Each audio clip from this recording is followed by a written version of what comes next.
अफगानिस्तान में तालिबान के कब्जे के बाद से ही आम जनजीवन बुरी तरह से प्रभावित है। व्यापार, उद्योग धंधे सब ठप हैं। बैंकों के हालात ऐसे हैं कि कर्मचारियों तक को बीते 6 महीनों से वेतन नहीं मिला है। एक तरफ लोग पैसों के लिए परेशान हैं तो दूसरी तरफ तालिबान के खौफ से देश छोड़कर भागने के लिए काबुल एयरपोर्ट के बाहर अब भी हजारों लोगों की भीड़ लगी हुई है।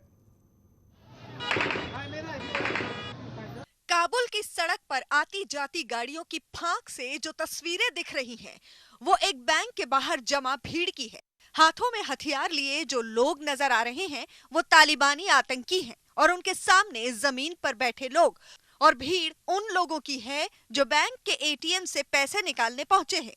तभी अचानक तालिबानी आतंकियों के हाथों में मौजूद बंदूकें गरज उठती हैं और ताबड़तोड़ फायरिंग से इलाके में दहशत फैल जाती है।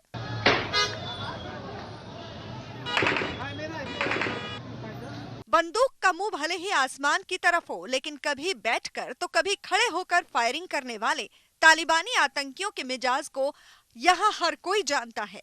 इसके बावजूद पैसे निकालने के लिए अगर भीड़ बेकाबू हो पड़ती है और तालिबानी आतंकियों को फायरिंग करने पर मजबूर होना पड़ रहा है, तो लोग अपने ही पैसे के लिए किस तरह परेशान हैं, इसका अंदाजा लगाया जा सकता है।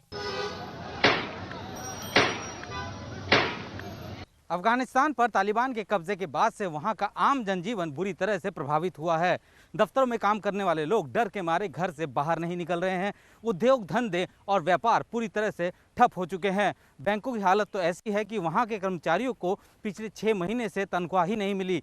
लोग पैसों की किल्लत के चलते अपने घरों के सामान तक को सड़क के किनारे बेचने को मजबूर हो रहे हैं। ऐसे हालात में जो बैंक एटीएम खुले हैं, उनके बाहर भी लोगों की भारी भीड़ उमड़ रही है।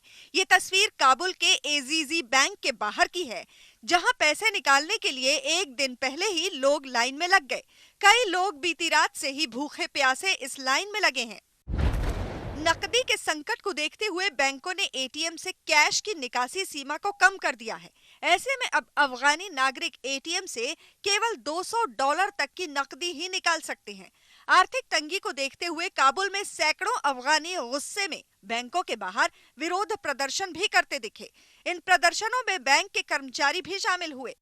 एक तरफ लोग पैसों के लिए परेशान हैं तो दूसरी तरफ तालिबान के खौफ से देश छोड़कर भागने के लिए काबुल एयरपोर्ट के बाहर अब भी हजारों लोगों की भीड़ लगी है। एयरपोर्ट के बाहर खाने पीने का इंतजाम नहीं होने से अफरा तफरी का माहौल है। बताया गया कि एयरपोर्ट के बाहर पानी की एक बोतल 40 अमेरिकी डॉलर यानी करीब 3000 रुपए में बिक रही है। वहीं एक प्लेट चावल $100 यानी करीब 7500 रुपए में मिल रहा है।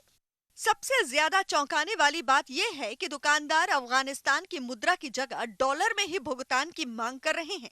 ऐसे में अफगानिस्तान छोड़ने की आस में एयरपोर्ट पर जमा लोगों के भूखे प्यासे मरने की नौबत आ गई है। वो बिना कुछ खाए पिए धूप में खड़े होने पर मजबूर हैं और इस वजह से बेहोश होकर गिर रहे हैं। इसके बावजूद तालिबानी उनकी मदद करने की बजाय उनसे मारपीट कर रहे हैं। पंजशीर अफगानिस्तान के उन आखिरी किलों में से एक है जो अभी भी तालिबान के हाथों से बाहर है। ये तालिबान के खिलाफ अफगान विरोध का गढ़ बन चुका है। न्यूज़ 18 के जावेद मंसूरी ने फ़हीम दश्ती से बातचीत की और अफगानिस्तान के मौजूदा हालात के साथ साथ तालिबान के साथ उनकी बातचीत के बारे में विस्तार से चर्चा की। काबुल से महज 150 किलोमीटर दूर पंजशीर नदी के किनारे बसा पंजशीर का यही वो इलाका है जो उस तालिबान की आंख में चुभने लगा है जिसने अपने बंदूक के दम पर पूरे अफगानिस्तान पर अपना परचम फहरा दिया। पंजशीर के अभेद किले की कमान शेर पंजशीर अहमद शाह मसूद के बेटे अहमद मसूद कर रहे हैं। पंजशीर में अहमद मसूद के अलावा अफगानिस्तान के कार्यवाहक राष्ट्रपति अमरुल्लाह सालेह, अशरफ गनी सरकार में अफगानिस्तान के रक्षा मंत्री बिस्मिल्लाह खान मोहम्मदी और देश नहीं छोड़ने वाले पूर्व सैन्य प्रमुख भी शामिल हैं। उसी पंजशीर गढ़ में national resistance front of Afghanistan नाम का गुट भी शामिल है जिससे तालिबान वाकई खौफ खाता है। इस गुट के लड़ाके दुश्मन को उसी की भाषा में जवाब देने का हुनर जानते हैं। उसी NRF के प्रवक्ता हैं फ़हीम दश्ती। न्यूज़ 18 के जावेद मंसूरी ने फ़हीम दश्ती से लंबी बातचीत की और अफगानिस्तान के मौजूदा हालात के साथ साथ तालिबान के साथ उनकी बातचीत के बारे में विस्तार से चर्चा की। अभी क्या ताज़ा हालात हैं पंजशीर के, क्योंकि आप लगातार मुकाबला कर रहे हैं तालिबान का? Thanks for having me. In fact, there was no any clash so far.